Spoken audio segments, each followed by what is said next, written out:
If you want to get muscular like prisoners, give down workouts a shot.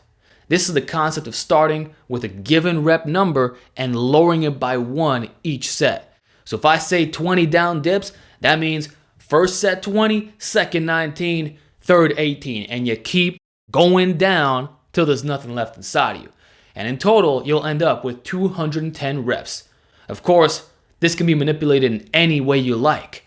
10 down, 15 down, 30 down. If you do 45 down push-ups, you'll get over 1,000 total reps. So these are very common if you've done any research on YouTube. A lot of ex-cons have shared this secret with you, but there's a lot of nuances and special features that aren't discussed enough, and that's why I'm here. So in terms of rest intervals, you want to treat it as if there is a workout partner. I go, you go, which will typically be around 30 to 60 seconds between sets. Now, the thing is, you can choose to wait or speed up that session even further by incorporating supersets.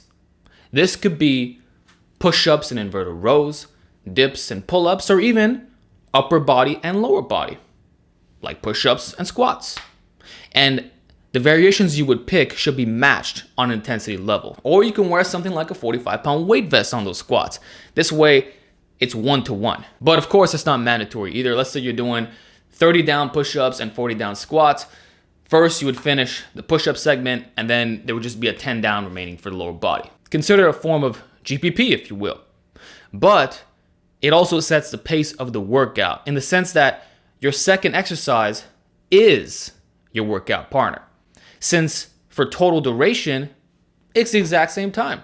Anyway, supersets are efficient while building work capacity like no other. You are going to get so fit that regular calisthenics sessions will be that much easier. Secondly, don't only do down workouts in a fresh state. Finish off your regular workouts with them and the intensity will be that much higher. See, if you've been training this way for months, your starting number will start to get pretty high to the point where you are literally doing double the volume. But are that many reps really needed to gain size? And what about the plateau implications? Surely, going from 20 to 30 down push-ups is not the same as 30 down to 45 down. The difficulty spikes, and some people may not even be able to complete the workout at all.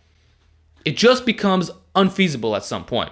And so, besides going weighted, which would be a great strategy, why not do, say, weighted dips, weighted push-ups, ring flies, and then 20 down push-ups? You'll effectively lose around 40% of your strength. But the volume is still decent, more than enough to gain size.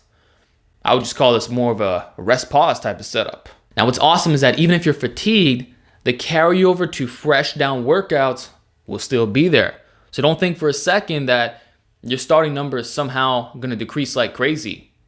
It shouldn't, especially if you're mixing in both, which is probably the smartest way to approach this.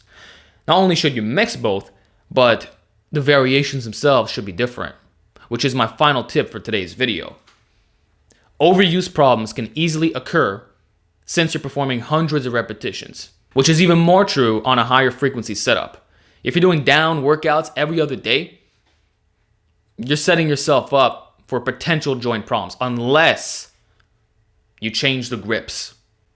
This is by far the most important tip. On pull-ups, mix in a neutral, underhand, pronated, gymnastic rings to get that natural movement in, push-ups, diamond, shoulder width apart, parallettes, feet elevated, hands elevated, pause reps. This can all be done in the same session, like what's seen with dynamic effort, 3 different bench grips, close, thumb away and at the rings, or on separate workout days. So here's what I'm gonna recommend. Let's say you're doing twice a week down workouts. Monday could be 30 down diamond push-ups in a fresh state. Thursday could be 20 down regular push-ups in a fatigue state. This way there is a perfect blending. Your volume is better managed and the joint angles are not the same. So that's probably the easiest solution you could do besides taking time off from these sessions. Because I know a lot of guys want to do this year round. Anyway, be careful with injuries and try not to compromise your form too much because it could occur if you're trying to really grind things out. Fatigue will accumulate when you're getting 400 reps in a session. So please be careful and enjoy the muscle, endurance, and and work capacity gains.